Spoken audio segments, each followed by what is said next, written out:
and it's just... Oh, stop it. I want to go watch it now. So it's just... It takes everything that you don't like about these movies and turns it on its head. The only... I don't want to say it's a fault. I just don't... The only underdeveloped part is the planet that Ronan is attacking, where the Nova Xandar. Corps... Yeah, Xandar, Yeah. where Nova Corps... It just looks like an outdoor mall. I mean... It doesn't really represent enough for them to save. It's like a similar race to humanity that's just more advanced technologically. But Yeah, but I mean, see like, where you're coming from. Ronan is, I guess, against, Black Friday or something. Like, what is Ronan against? Ronan just is against... Well, he is severely religious, so maybe he's against the commercialization of Christmas. I don't know. Whatever he's against, it definitely seems like... Truthfully, he is the weakest part of the movie for me. And I know you said that. That's a problem with Marvel villains, is they're not boring, but they're underdeveloped. I think it's like... And it's always the same thing, like, I'm going to conquer the world, or I'm going to destroy this. Of all the... he fits an archetype, and if all the... And he was a good villain, Lee Pace, was it? Yeah. He was excellent as Ronan. It's just that... Well, no, let me say this. Okay. Of all the villains that fit this archetype that have been in Marvel movies, I think this one is the most justified to be the way he is. And I think he wouldn't be as...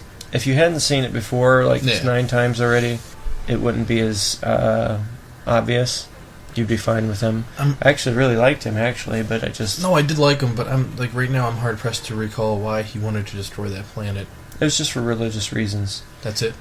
Yeah, it's... Okay. It's, I know he's like a religious zealot that, And he was kind of badass, because he told the most powerful villain in the Marvel Universe to, He needed to be off. this stodgy, pious, I'm right and you're wrong guy. Yeah.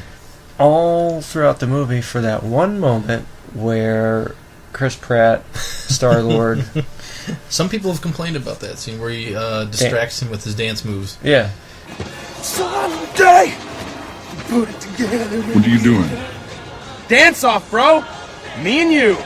He's like, What are you doing? That's what it moved toward, and it was awesome. It worked, because that's exactly how a person like that would react to... He's about to tell them of all their sins and condemn them to And you'd figure death. someone would throw themselves at his feet and beg for forgiveness, and here's Peter Quill dancing and challenging him to a dance-off, Yeah.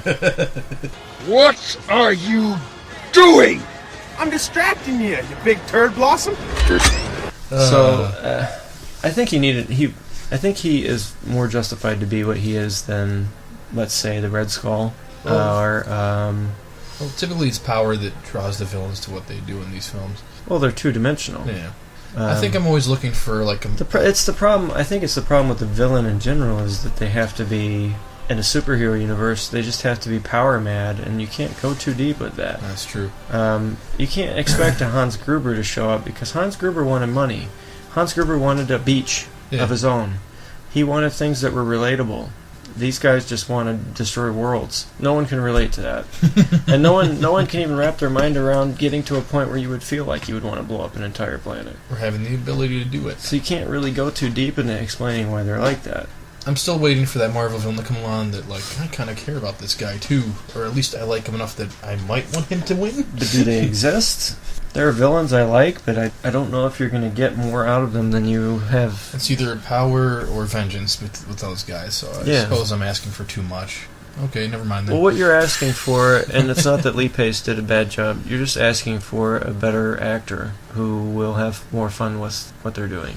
It wasn't like a fun role, though. He's just supposed to be straight-laced. No, it wasn't. And like I said before, it didn't need to be in this movie. Yeah.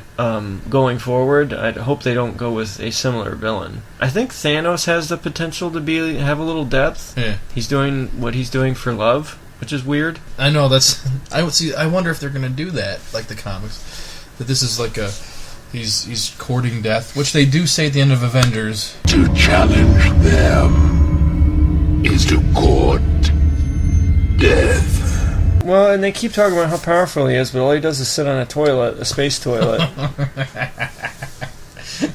and talk to Emperor Palpatine there.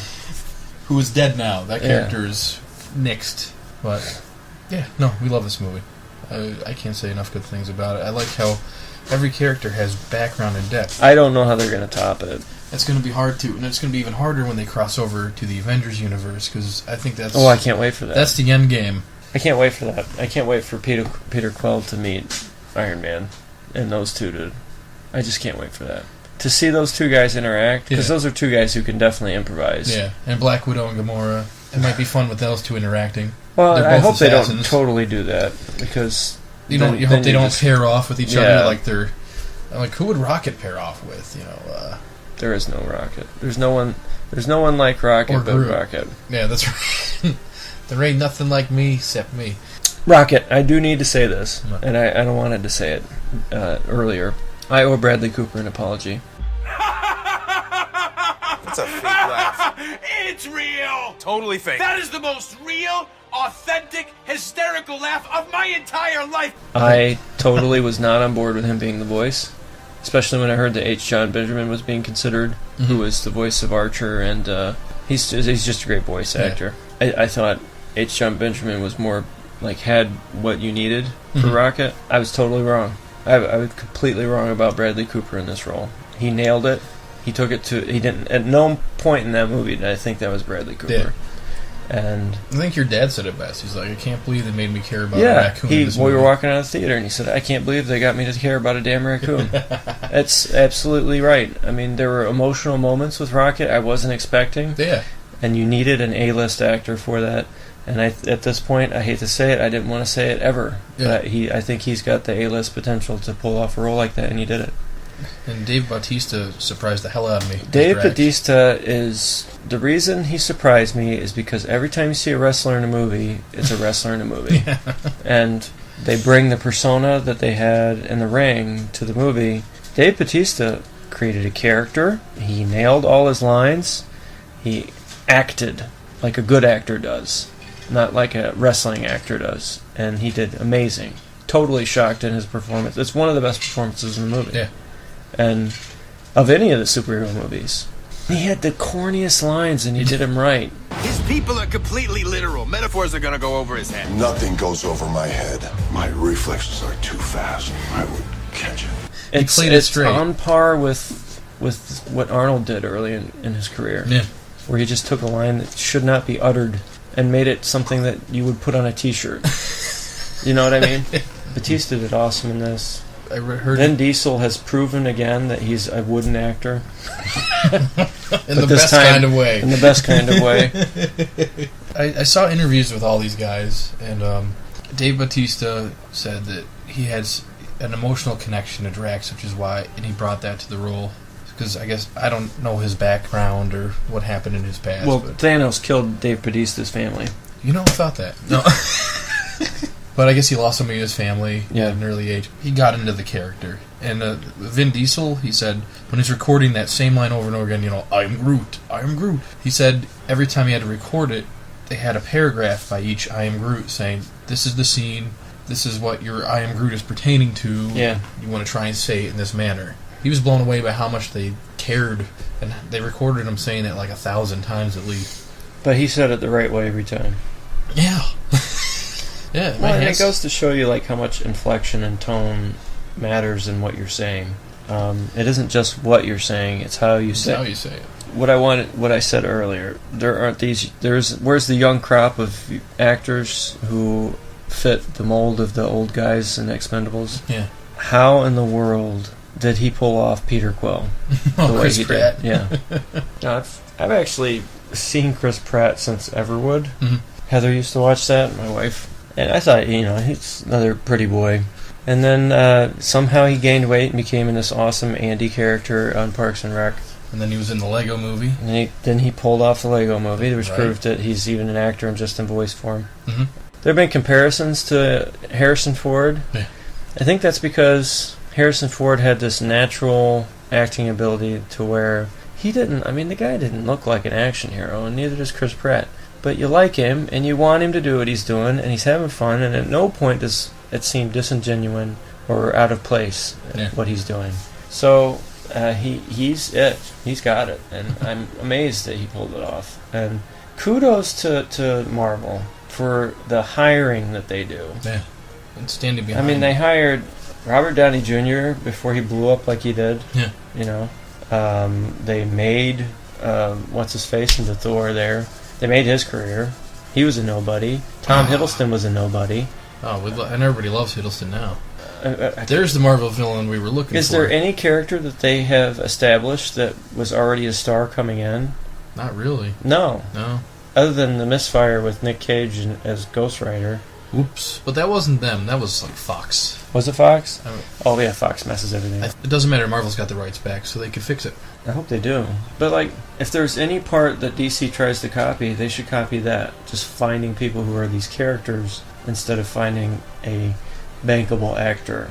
Like Jason Momoa as Aquaman. I went there. Or Gal Gadot as Wonder Woman. Okay. Should I keep going? No. Okay. Anyway, we both give 2 thumbs up for Guardians, and we should talk about some of the cameos and Easter eggs in the movie.